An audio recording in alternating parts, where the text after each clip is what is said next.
Greetings and welcome to another Anima Beyond Fantasy video. This time I'm going to talk about summoners, which are a little bit on the odd side in the anime because they have an entire class of their own, but it's not really specified how to use them properly because it is a little bit complicated because you got to decide on a very specific set of ways to play them. And I'm going to go over them right now. So there's two ways of playing a summoner. There's the traditional way as in the core book, which is using Xeon and using the table right here that has a difficulty for all the four secondary abilities that they use. So summoning is obviously to summon something. Control is to command whatever you just summoned to do your bidding. Bind is so that you can bind something within yourself or onto an item. This is what I'm going to go into in just a bit. And banish is obviously when you banish something back into its own plane. Now, the thing about summoners here is that, as you can see, at level 1, you would need to reach at least all these numbers, so 120, 180, 200, and 160 in those in order to not depend on the die roll, because if you fail at a summoning, very bad stuff can happen, like very, very bad stuff. If we go over here, you'll see that, let's see, if failure to summon between 1 and 10, it has no effect, but you lose no Xeon. However, if you fumble, you can end up being summoned to that creature's plane of existence, and that is just not fun for anybody, especially you, since you're probably at level 1. So getting to these numbers is impossible at level 1, which means you're always going to depend on a dice roll. Now, add on to that the modifiers here that you can see for summoning something. So you need to spend at least 5 turns summoning that thing in order to not take a huge penalty to your summoning ability. And then you also need to know a little bit of something about it in order to be able to summon it with at least on a consistent basis. So as you can see, doing all of that on one character is near impossible. So what do? So you usually would do either two things. You either summon a creature and bind it into something, like say a sword or within yourself, and a bound creature will always obey your commands. However, it can plot against you because you cannot read its mind, but it can feel yours, per se. That's what the book says. So if you're not exactly kind or he didn't exactly agree to being bound there, he can plot against you and free himself at the earliest opportunity available. Now, the thing about binding a creature is that that creature will not go up in levels at all, ever. So if you summon a level 1 creature and bind it, it will stay a level 1 creature. And 2, bound creatures do not regenerate any of their Xeon points at all. So if you summon a type of caster that knows something you don't, and you use him a lot, you need to give him your own Xeon in order to regenerate his own. And that's what makes things a little bit more complicated. Now, a step further in that direction is familiars. Now, familiars are done exactly that same way. You summon a creature, you bind it, except the ritual is a bit more complicated and it costs more. However, bound creatures do go up in levels as you do. So if you summon, say, like in the image right there, a little dragon thing, and you eventually, want to reach its level 10, you can't, and familiars are the only way to do that. Now, because they are bound creatures, they still do not regenerate any Xeon, so you need to keep that in mind. Now, what you want to do with summoning is, like in any Final Fantasy game, summon something, have it attack, and then have it leave. You would need summon, control, and banish. And for a total of, let's see, that's 220, 320? No, 420, just in those things.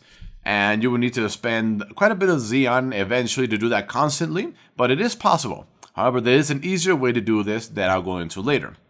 Now, the other thing you can do with traditional summoning is the arcanes, which are right here. They're not exactly creatures, they're like powers that go beyond anything anybody can think of. And anything they do, in fact, the arcanes are so powerful, they penetrate any type of immunity or resistance. So yeah, they're pretty powerful and they're pretty easy to use. Now, the only thing I would highly recommend is that if you're going to go this way, always have the Fool with you, because arcanes suffer from the penalties that we listed above up here for summoning them. However, the Fool, what she does is that first you summon her, or him, or whatever you want to be, and it eliminates any positive or negative effects of time and ritual for summoning arcanes. So if you're going to go the arcane route, you absolutely must have her. And then finally, we have Invocations. Now, those are not here. Those are in the Arcana book. Here we go. So if you go head on over to all the way over here, let's see, Incarnations. Here we go. So incarnations isn't the summoning of creatures, but rather you become the creature itself. I believe I went over this in one of my other videos. But anyway, these are completely different because you need to every single one of them has a little table right here that has bonuses or negatives associated with it. And each one, according to the book, was either an entity or person that was extremely important within the world. And he lived a certain way, and you have to, well, at least follow his teachings, or for him, in the case of this right here, you have if you're female, you get plus 10. If you have a style of 140 gator, plus another 10. If you at least have an appearance of 9, that's a plus 20, so that's 40 right there. Or if you have something of hers, or the very specific item, you can get a very huge bonus to that table. However, there are also negatives associated with every single one of them. So you have to look this up and decide which one actually goes properly with your character. Because if you want to be an evil character, there's no way you're going to be able to... Let's see. What do we have? Who would be someone that could not be summoned by an evil person? I know who. If you go all the way to the very last one on the table, which is right here, which just holds the King of Heroes, refuse to help the needy. Yeah, as an evil person, you're not really going to be able to pull that off. So yeah, this is the other thing you can do with traditional summoning, the Invocations. Now, the thing about it is that if you decide to not be able to summon creatures, but only focus on the Arcanes and Invocations, the cost of all these things goes down by half. So if we go down to, say, let's see, where are we? Here we are. Over here. So as you can see, the mana cost is 950 for the Judgment. However, if you are only an Invoker per se, it goes down in half. So it's actually pretty useful to decide if you're going to want creatures or not. Now, the second way to do summoning, which is one of my preferred ways, is through Ki. Now, the difference with Ki is that, one, the difficulty for summoning something is extremely small. It is literally 10 for every one level it has above you. So, if you're at level 5, you can summon anything that is level 5 or lower as long as you don't fumble the die. Which is great because that way you can free up a lot of your points to invest into the Ki, which you're going to need because that's how much every single one of these things costs. And there is also a failed invocation and everything that goes along with it. However, the thing about Ki summoning is that actually there's a lot of very important things. First, when you do it this way, you cannot force him into a pact. You actually summon them and you negotiate with them a treaty per se on when you're allowed to and stuff like that. A lot like Naruto and Lucy from Fairy Tail, they basically go through this entire process. So you would first go around to summoning, let's say, this guy, for example. Let's say he's the king of an ogre clan or something. You summon him, you negotiate with him, hopefully he doesn't kill you.